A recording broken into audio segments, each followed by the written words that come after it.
नमस्कार दोस्तों, एक बार फिर से स्वागत है आप सभी का मेरे YouTube चैनल पर। आज इस वीडियो में मैं आपको एक धार्मिक कहानी सुनाने जा रहा हूँ, जिसका शीर्षक है सबसे बड़ा भक्त कौन। एक बार नारद के मन में यह अभिमान पैदा हो गया कि भगवान विष्णु के सबसे बड़े भक्त वो खुद हैं। वे सोचने लगे, मैं रात दिन भगवान विष्णु का गुणगान करता हूँ, फिर इस संसार में मुझसे बड़ा भक्त और कौन हो सकता है। किंतु पता नहीं श्री हरि मुझे ऐसा समझते हैं या नहीं। और यह विचार करके भगवान विष्णु के पास क्षीर सागर में पहुंचे और उन्हें प्रणाम किया। विष्णु जी बोले, आओ नारद, कहो कैसे आना हुआ। नारद बोले, भगवान मैं आपसे एक प्रश्न पूछने आया हूँ। भगवान विष्णु बोले, मैं तुम्हारे मन की बात जानता हूँ नारद, फिर भी मैं तुम्हारे श्रीमुख से सुनना चाहता हूँ। नारद ने कहा, हे देव, मैं जीवन भर आपका गुणगान करता हूँ। पल पल हर क्षण मुझे बस आपका ही ध्यान रहता है। आप मुझे यह बताइए कि क्या मुझसे बड़ा भी कोई भक्त आपका इस संसार के अंदर है। तो भगवान विष्णु समझ गए कि नारद को अपनी भक्ति पर अभिमान पैदा हो गया है, किंतु अपने मन की बात छुपा करके वो बोले, नारद इस प्रश्न के लिए तो तुम्हें मेरे साथ मृत्युलोक चलना पड़ेगा। नारद बोले, ठीक है भगवान, मैं मृत्युलोक चलने के लिए तैयार हूँ। भगवान विष्णु नारद को लेकर मृत्युलोक चले गए।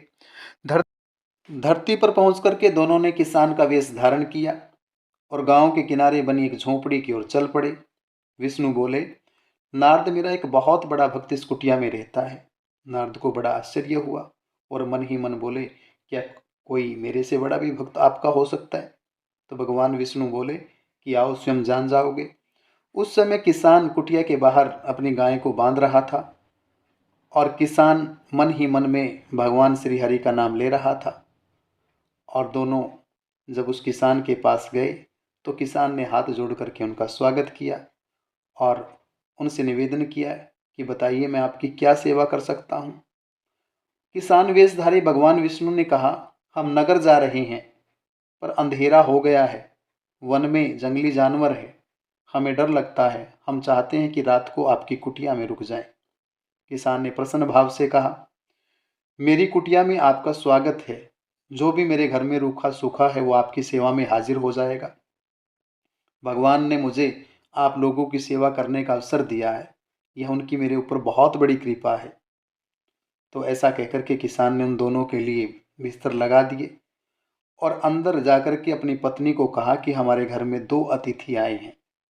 किसान की पत्नी उस समय अपने बच्चों को भोजन परोस रही थी। धीरे से उसने आटे के बर्तन को देखा और बोली, घर में तो बहुत थोड़ा सा आटा है और ये बच्चे भी भोजन मांग रहे हैं। किसान बोला, कोई बात नहीं, हम अतिथियों का भरपेट भोजन कराएंगे, तुम बच्चों को आज कांची बना करके पिला देना। नारद और भगवान विष्णु ये सब सुन रहे थे, फिर भी परीक्षा के लिए भोजन की थाली पर बैठ गए। जब दोनों भरपेट भोजन कर चुके तो नारद सोचने लगे, यह सीधा साधा गृहस्थ भगवान का सबसे बड़ा भक्त कैसे हो सकता है। उधर श्री हरि ने किसान से और भोजन लाने की फरमाइश कर दी। बोले, मेरा पेट अभी नहीं भरा है, क्या और भोजन मिलेगा। किसान जब घर में रसोई के अंदर जाकर के अपनी पत्नी को पूछता है कि क्या घर में कोई और भोजन बचा है। पत्नी बोली, बच्चों के लिए कांजी बनाई है, बस यही शेष है। विष्णु और नारद वह भी पी गए। किसान और उसके परिवार को भूखे ही सोना पड़ा। भूखे बच्चे माँ का आंचल थाम करके बोलता है कि माँ मुझे नींद नहीं आ रही है, मुझे भूख लगी है, मुझे कुछ खाने को दो। पिताजी ने उन अतिथियों को कांजी भी पिला दी थी, तो बच्चे भूखे थे।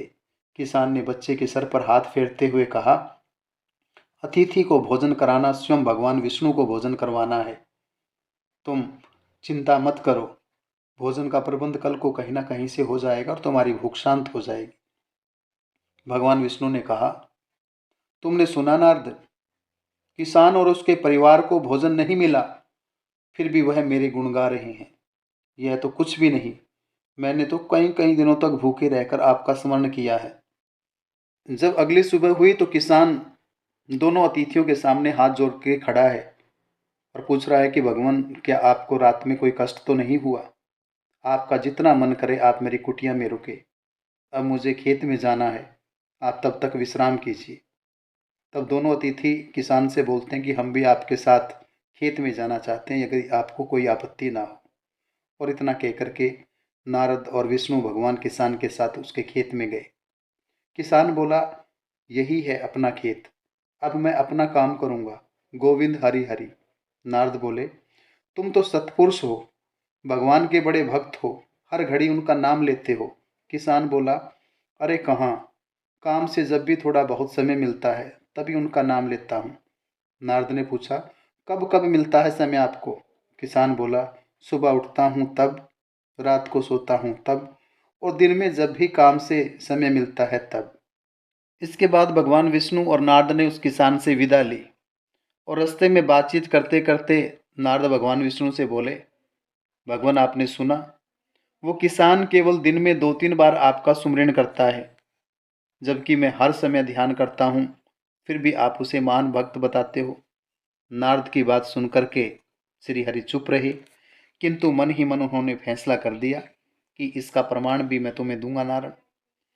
तब विष्णु ने एक कलश मंगवाया जो तेल से लबालब भरा हुआ था और नारद को बोले, नारद, ये कलश अपने सर के ऊपर रखो और बिना हाथ लगाए सामने वाली पहाड़ी तक ले चलो।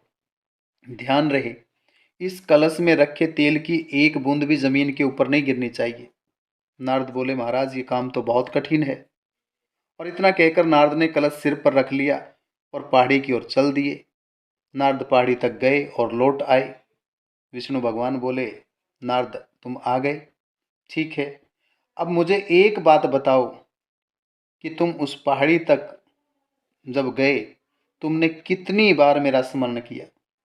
नारद बोले, महाराज, भगवान मैंने तो एक बार भी आपका स्मरण नहीं किया, क्योंकि मेरा पूरा का पूरा ध्यान तेल के ऊपर था और कलश के ऊपर था, और आपने कहा था कि तेल की एक बूंद भी जमीन के ऊपर नहीं गिरनी चाहिए। तो श्री हरि बोले, अब तुम ही सोचो, वह किसान दिन भर कठिन परिश्रम करता है, फिर भी 2-4 बार मेरा स्मरण जरूर करता है, और तुम एक बार भी मेरा स्मरण नहीं कर पाए।